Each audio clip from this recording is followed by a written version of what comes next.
Oh, they are bolts, aren't they? They're nuts on the back, bolts on the front. That's weird. I think these are the wrong ones.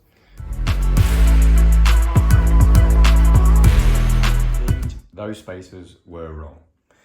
So where the complexity comes with the L322 and generally other cars, I'm guessing as well, is when you go to put steel wheels on your car. So steel wheels don't have that lip, basically, which is like a centering lip. It's still hub centered, so it still has this ring, but there's like a chamfer that sits here, like a lip on the other spaces, and you'll get that on the hubs as well. And it helps the alloy wheel center onto that piece. Now, it's all very well having an alloy wheel on this type. Well, probably not advised, but either way, you probably could. But you can't put a steel wheel on one with a chamfered side to it. And that's because the back of steel wheels are completely flat. So the steel wheel fits completely flat to this hub surface. So it is still centered, so they are still hub centered, but they do not need that lip. If they do have a lip, then it will rock on that lip, it won't fit properly. So these had to be specially made, which is obviously not the cheapest thing to have to do. Equivalent wise, they're about twice as much as buying off the shelf L322 spacers for alloy wheels, because they are all made to order. Now, I got these from a company called Superformer. Spoke to the chaps there. They're really, really helpful, and everything is literally made to spec. So you choose whether you want studs or bolts or whatever it might be, and then it is made exactly as you want it. And then they call this the outer lip. So you can choose to have it without the outer lip. Now, I think they said to you on the phone that by default they all come without the outer lip. So you can't mess up unless you specifically choose the wrong thing. But these have come today. We've got 4 of these. I've decided to go 30mm all round. So we're going to get those fit up and see how they fit. And today is something I've been looking forward to doing for quite a while, actually. We did try this once before a couple of weeks ago, and I learned an awful lot very quickly about wheel spacers. These are the replacement wheel spacers that I've had specially made by Superformer, and essentially these are 30mm spacers, front and rear, and they have a non-lip around the hub centering, which allow for steel wheels to attach. So as you can see on the back, you may not be able to see it, but there is a chamfer edge. That is because on standard on the actual hubs themselves and on most spacers, you'll have this lip that allow for alloy wheels that have this shape on the back of their wheel to sit more centered on that center hub. Steel wheels do not have it, and you cannot get spacers off the shelf that do not have these lips. So I've had these made, and now we're going to try and fit them. So fingers crossed, they fit well this time.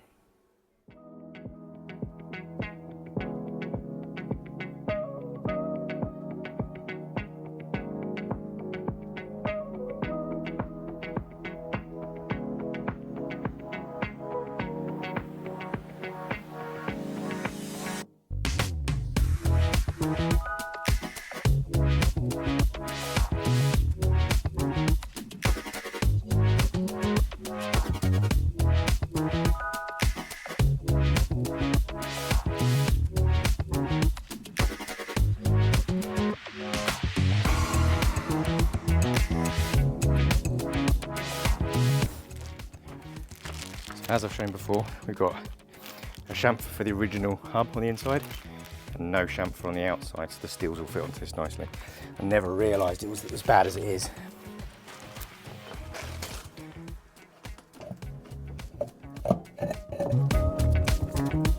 On here is a very slight chamfer, so those wheels will not sink particularly tight, and I never realised.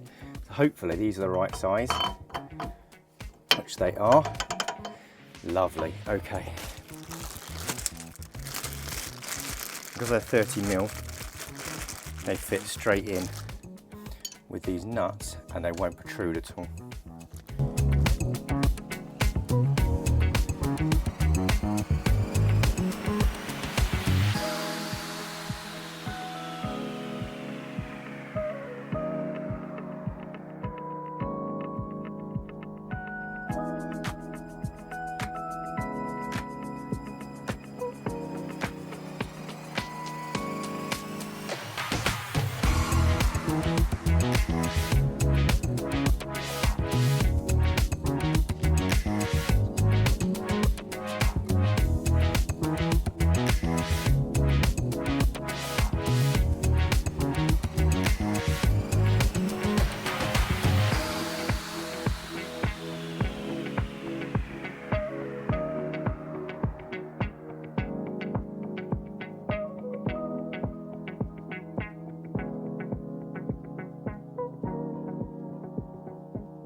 we're trying to do is get it far enough out so we're going to remove this rubbing here. We can push these things in and melt the wheel arches, but actually I want it, because we've raised it up by about, well, I don't know, about an inch I think it is now, giving it that extra track is going to be quite useful, I think. So let's see what it looks like.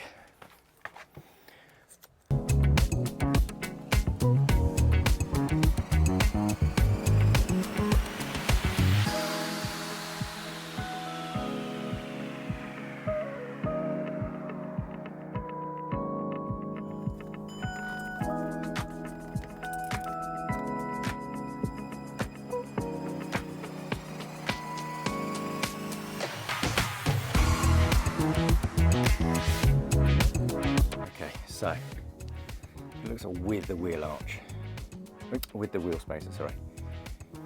So it does become almost exactly in line with the outer part of that arch. So it doesn't actually protrude from the car in that sense. And let's look at the other side, and this is what it looked like beforehand.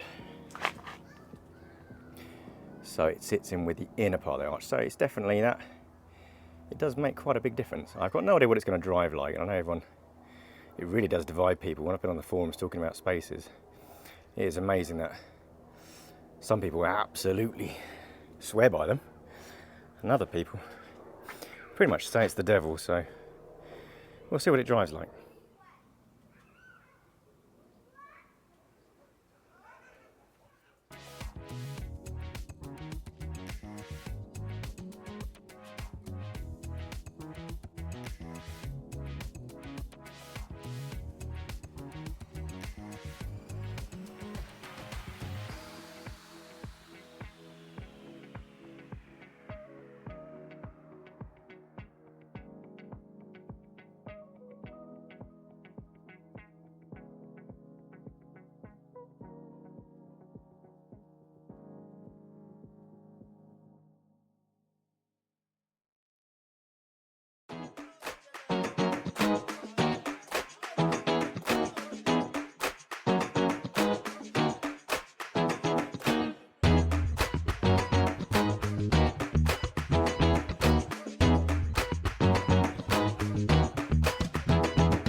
Okie dokie, so all the wheels are back on now. So we finished off that front left, and they are all on. And as you can see, they do sit further out, as you would expect, obviously, spaces. It's got quite a nice stance to it, actually, which is good. So this is in normal ride height position, and I've not had any issue with any rubbing. I did take it for a quick drive and to get some fuel, and we do have some rubbing on the front, but no more so than we had before, and that's really only when it's on full lock going backwards.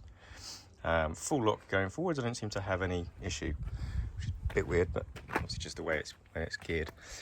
But that is what it looks like. So actually, I'm very happy with that.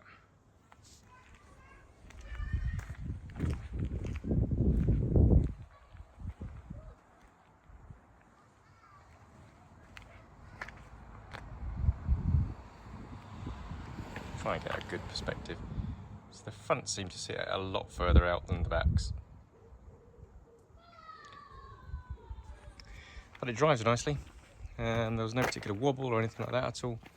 But we're going for a 2-hour drive this afternoon, and I have a good idea as to whether or not I have ruined the car. Spaces do tend to divide people's opinions, and I think in a few weeks' time and a bit of driving, I'll be able to give you a better idea as to what I think is whether they were worth doing the install. As it stands, they definitely have stopped that rubbing on the back wheels, so if nothing else, there's a plus there. They also do look quite cool. Until next time, please do like, subscribe if you want to see more of these videos. Please put some comments down what your thoughts are on spaces, whether you love them, hate them, whether you want to give it a try yourself, and I'll put a link in the description for the company I used to get these made up, Superforma, I think they were called. But yeah, until next time, thanks very much.